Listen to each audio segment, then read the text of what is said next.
கிறிஸ்து இயேசுவில் அன்பார்ந்த சகோதர சகோதரிகளே, 19வது நூற்றாண்டில் வாழ்ந்த ஜார்ஜ் முல்லர் இங்கிலாந்தை சார்ந்தவர். ஒரு காலத்தில் சிறை கைதியாக இருந்து பின்பு திருவிவிலியத்தை வாசித்து மனமாறி அனாதை குழந்தைகளுக்கான பல்வேறு இல்லங்களை இவர் நடத்தி வந்தார். ஒரு முறை அவரது இல்லம் ஒன்றில் குழந்தைகளுக்கு காலை உணவு எதுவும் இல்லை. அவர் குழந்தைகளை உட்கார வைத்து வெறும் மேசையின் முன் உணவுக்காக மனம் தளராது தொடர்ந்து ஜெபிக்க அழைத்தார். அப்போது அந்த இல்லத்தின் முன் ஒரு பேக்கரியினுடைய வண்டி பழுதாக்க அந்த பணியாளன் உணவை அக்குழந்தைகளுக்கு இலவசமாக கொடுத்தான். ஆம், ஜெபம் வல்லமையுள்ளது. எப்போதும் விடாமுயற்சியுடன் மற்றும் நம்பிக்கையோடு நாம் ஜெபிக்கும் பொழுது எல்லா வேண்டுதல்களும் இறைவனால் ஆசீர்வதிக்கப்படும். எனவேதான் புது காலத்தினுடைய 29வது ஞாயிற்றுக்கிழமை இறைவார்த்தை வழிபாடு, அதாவது இன்றைய இறைவார்த்தை வழிபாடு கிறிஸ்தவர்களாகிய நம் ஒவ்வொருவரையும் ஜெப வாழ்வில் நிலைத்திருக்க அழைப்பு தருகின்றது. ஜெபம் என்பது இறைவனுடன் நட்புறவில் இருப்பது. இறைவன் நம்மை அன்பு செய்கிறார் என்பதை அறிந்து அவருடன் அடிக்கடி உரையாடுவது என்கின்றார் புனித அவிலா தெரேசா.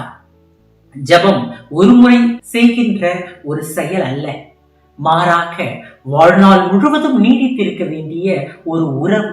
இதைத்தான் இறைமைந்தன் இயேசு கிறிஸ்து இன்றைய நற்செய்தியிலே மனம் தளராமல் எப்போதும் இறைவனிடம் மன்றாடுங்கள் என்கின்றார். இங்கு இயேசு ஜெப வாழ்வில் நிலைத்திருக்க 2 பண்புகளை, அதாவது வழிகளை நமக்கு காட்டுகின்றார். முதலாவதாக மனம் தளராது ஜெபிக்க அழைக்கின்றார். நம்பிக்கையோடு ஜெபிக்க இங்கு அழைக்கின்றார். இன்றைய முதல் வாசகத்திலே மனம் தளராது இறைவனை சார்ந்து அமலேக்கியருடன் போர் செய்த இஸ்ராயேல் மக்களை நாம் பார்க்கின்றோம். அமலேக்கியர்கள் மீதான இஸ்ராயேலினுடைய வெற்றி அவர்களுடைய திறமையை சார்ந்ததில்லை, மாறாக மோசையோடு சேர்ந்து அவர்கள் இறைவன் மீது கொண்ட நம்பிக்கையை சார்ந்திருக்கின்றது. மோசே தனது கைகளை வானத்தை நோக்கி உயர்த்தி வைத்திருக்கும் வரை இஸ்ராயேல் மக்கள் வெற்றி பெறுகிறார்கள். களைப்பால் அவர் தம் கைகளை கீழே இறக்கும் போது எதிரிகள் மேலே எழும்புகிறார்கள். இந்த அற்புதமான காட்சி நம்முடைய வாழ்க்கையின் போர்களில் வெற்றி பெற மனம் தளராது நம்பிக்கையோடு ஜெபிக்க நம் ஒவ்வொருவருக்கும் கற்றுத்தருகின்றது. அதே வேளையில் நம்பிக்கையோடு ஜெபிக்க நாம் தவறுகின்ற பொழுது நிகழ்கின்ற ஆபத்தையும் இது நமக்கு சுட்டி காட்டுகின்றது. அன்பார்ந்தவர்களே, இங்கு மோசேயின் உயர்த்தப்பட்ட கைகள் இறை நம்பிக்கைக்கு சான்றுகளாக சாட்சியாக இருக்கின்றன. அவர் சோர்வடைகின்ற போது ஆரோனும் கூரும் அவர் கைகளை தாங்கியது போல நம் ஜெப வாழ்வு தளர்வடைகின்ற பொழுது நம்பிக்கையால் தாங்கி பிடிக்க வேண்டும். பழைய ஏற்பாட்டில் அன்னா ஆண்டுதோறும் சிலோவுக்கு சென்று இறைவன் முன்னிலையில் கண்ணீரோடு ஜெபிக்கின்றார். குழந்தை வரத்திற்காக மனம் தளராது நம்பிக்கையோடு ஜெபிக்கின்றார். தன்னையும் தன் வாழ்வையும் முழுவதுமாக ஆண்டவருக்கு அர்ப்பணித்து ஜெபத்தில் அவரோடு அவர் இணைகின்றார். அவரது நம்பிக்கையோடு கூடிய ஜெபத்தின் பலனாய் சாமுவேல் பிறக்கின்றார். இஸ்ரேல் மக்களின் மிகச்சிறந்த இறை வாக்கினராக அவர் இறைப்பணி செய்கின்றார். 1 சாமுவேல் 1வது அதிகாரம் 1 முதல் 20 வரை உள்ள இறை வார்த்தைகள். புதிய ஏற்பாட்டிலே கானானிய பெண் இயேசுவை அணுகி தனது மக்களுக்காக கூக்குரல் இடுகின்றார். இயேசு ஆரம்பத்தில் மௌனமாக இருக்கின்றார். அவருடைய நம்பிக்கையை சோதிக்கின்றார். அவரது சீடர்கள் அவளை அனுப்பும்படி அவரை வலியுறுத்துகின்றனர். இயேசு தனது பணி இஸ்ராயேலின் காணாமற் போன ஆடுகளுக்கு என்று கூட அவரிடம் சொல்லுகின்றார். ஆனாலும் அவள் நம்பிக்கையோடு அவர் முன்பாக தங்கள் உரிமையாளரின் மேசையில் இருந்து விழும் சிறு துண்டுகளை நாய்க்குட்டிகள் தின்னுமே என்று மன்றாடுகின்றார். இயேசு அவரை பார்த்து, அம்மா, உன் நம்பிக்கை பெரிது, நீர் விரும்பியவாறு உமக்கு நிகழ்த்தும் என்கின்றார். அவளது மகள் அங்கு குணமடைகின்றார். இங்கு மீண்டுமாக நம்பிக்கையோடு கூடிய ஜெபம் இறை வல்லமையை வெளிப்படுத்துகின்றது. அன்பார்ந்தவர்களே, இன்றைய முதல் வாசகத்திலும் அன்னாவினுடைய வாழ்விலும் இந்த கானானிய பெண்ணுடைய வாழ்க்கையிலும் நாம் பார்ப்பது மனந்தளராது ஜெபிக்க வேண்டும்.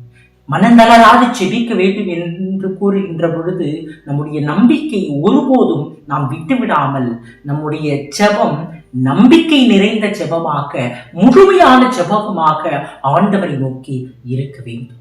இரண்டாவதாக, எப்பொழுதும் ஜெபிக்க அழைக்கின்றார். எப்பொழுதும் ஜெபிக்க அழைப்பு என்று கூறுகின்ற பொழுது அது விடாமுயற்சியோடு ஜெபிப்பதாகும். இந்த நற்செய்தியிலே இயேசு எப்பொழுதுமே நாம் ஜெபிக்க வேண்டும் என்கின்றார். இதற்கு நேர்மையற்ற நடுவர் மற்றும் விடாமுயற்சி உள்ள கைப்பெண்ணின் உவமையை அவர் நமக்கு தருகின்றார். கடவுளுக்கு அஞ்சாத, மக்களை மதிக்காத மற்றும் நேர்மையற்ற நடுவர் என தெரிந்தும் அந்த கைப்பெண் விடாமுயற்சியோடு நீதிக்காக மன்றாடுகின்றார். நடுவர் தன்னுடைய இரக்கத்தால் அல்ல, மாறாக அந்த கைப்பெண்ணினுடைய விடாமுயற்சியால் நீதி வழங்குகின்றார். நேர்மையற்ற நடுவரே இப்படி என்றார். தெரிந்து கொண்டவர்கள் அல்லும் பகலும் தம்மை நோக்கி கூக்குரல் இடுகின்ற பொழுது, அதாவது ஜெபிக்கின்ற பொழுது கடவுள் அவர்களுக்கு நீதி வழங்காமல் இருப்பாரா? அவர்களுக்கு துணை செய்ய காலம் தாழ்த்துவாரா என்கின்றார் இறைமகன் இயேசு கிறிஸ்து. விடாமுயற்சியுள்ள ஜெபம் இறைவனின் மனதை மாற்றுவதல்ல, மாறாக நம்முடைய மனங்களை மாற்றுவதாகும். பழைய ஏற்பாட்டிலே 3.5 ஆண்டுகள் வறட்சிக்கு பிறகு எலியா கார்மேல் மலையில் 7 முறை மழை காக்க ஜெபிக்கின்றார். ஒவ்வொரு முறையும் அவர் தன் வேலைக்காரனை அனுப்பி வானத்தை அண்ணாந்து பார்க்க செய்கின்றார். 6 முறை எதுவும் காணவில்லை. 7வது முறை சிறிய மேகம் தோன்றியது. பின் பெரும் மழை பெய்கின்றது. இது விடாமுயற்சியோடு நம்மையும் தொடர்ந்து ஜெபிக்க அழைக்கின்றது. புதிய ஏற்பாட்டிலே பார்வையற்ற பர்த்திமேயு இயேசு கடந்து செல்வதை கேட்டபோது, இயேசுவே, தாவீதின் மகனே, எனக்கு இரக்கம் என்று கூக்குரலிட தொடங்குகின்றார். பலர் அவனை கண்டித்து அமைதியாக இருக்க சொல்லுகிறார்கள். ஆனால் அவன் இன்னும் அதிகமாக கூக்குரல் இருக்கின்றான். அவனுடைய விடாமுயற்சி உள்ள ஜெபம் சமூக தடைகளை கடந்து இயேசுவை அடைந்து இறைவனுடைய வல்லமையை அவன் பெறுவதற்கு உதவி செய்கின்றது. மார்க் நற்செய்தி 10வது அதிகாரம் 46 முதல் 52 வரை உள்ள இறைவசனங்கள். புனித அகஸ்தினாருடைய தாய் மோனிகா தன் மகன் 17 ஆண்டுகள் பாவ வாழ்க்கையில் வாழ்ந்து கொண்டிருந்த போது ஒவ்வொரு நாளும் ஜெபிப்பதை அவர் விடவே இல்லை. அவர் கண்ணீரோடு உண்ணா நோன்போடு தொடர்ந்து ஜெபிப்பதை நாம் பார்க்கின்றோம். அவருடைய மகன் அகஸ்தினார் மனம் மாறி திரு அவையினுடைய மிகப்பெரிய இறையியலாளர்களில் ஒருவராக இருக்கின்றார், புனிதராக திகழ்கின்றார். இவை அனைத்தும் விடாமுயற்சியுடன் கூடிய ஜெபம் எவ்வளவு வல்லமை நிறைந்தது என்பதை நம்மை உணர வைக்கின்றது. எவ்வளவு நேரமானாலும், எத்தனை வருடங்களானாலும் தொடர்ந்து இறைவேண்டலில் நாம் நிலைத்திருக்க வேண்டும். இன்றைய 2ஆம் வாசகம் நமது கவனத்தை ஜெபத்திலிருந்து அதை தக்க வைக்கின்ற ஒரு மனப்பான்மைக்கு நம்மை மாற்றுகின்றது. திருத்தூதர் பவுல் தனது ஆன்மீக மகன் திமோத்தேயுவுக்கு, நீ கற்று உறுதியாய் அறிந்தவற்றில் நிலைத்து நில் என அறிவுரை வழங்குகின்றார். இது நற்செய்தியில் இயேசு எடுத்து வைக்கின்ற ஜெப வாழ்விற்கான 2 பண்புகளில் ஆழமாக நிலைத்திருக்க நம் ஒவ்வொருவரையும் அழைக்கின்றது. திருத்தூதர் பவுலுக்கு நம்பிக்கை அவ்வப்போது ஏற்படுகின்ற ஒரு உற்சாகம் அல்ல, மாறாக தொடர்ச்சியான ஒரு நிலைப்பாடு, உறுதிப்பாடு. துன்பத்திலும் குழப்பத்திலும் அல்லது ஆன்மீக சவால்களிலும் ஜெப வாழ்வில் நிலைத்திருக்க நம்மை இது அழைக்கின்றது. மோசே தன் களைப்பிலும் நம்பிக்கையுடன் இருந்தது போல, கைம்பெண் நடுவரின் நேர்மையற்ற தனத்திலும் விடாமுயற்சியோடு இருந்தது போல நாமும் வாழ இன்றைய நாளிலே அழைப்பு பெறுகின்றோம். விடாமுயற்சியுடன் மற்றும் நம்பிக்கையுடன் கூடிய ஜெப வாழ்வில் கிறிஸ்தவர்களாகிய நாம் ஒவ்வொருவருமே நிலைத்து இருக்க வேண்டும். விடாமுயற்சியுடன் மற்றும் நம்பிக்கையுடன் கூடிய ஜெபம் நம்முடைய நோக்கங்களை சரி செய்கின்றது. நம்முடைய நம்பிக்கையை இது ஆழப்படுத்துகின்றது. இறைவன் மீது கொண்டிருக்கின்ற அந்த இறை அன்பை அது வளர்க்கின்றது. இன்னும் நம்முடைய விருப்பத்தை இறைவனிடம் அது கொண்டு போய் சேர்க்கின்றது. சோதனைகளிலும் நிலைத்திருக்க நம்மை முழுவதுமாக தயார்படுத்துகின்றது. தானியேல் ஒரு நாளைக்கு 3 முறை முழங்காலிட்டு இறைவனுக்கு நன்றி செலுத்தி ஜெபித்தார். இது நிலைத்திருக்கும் தன்மை. இதுதான் சிங்கங்களின் குகையிலும் அவரை காத்தது.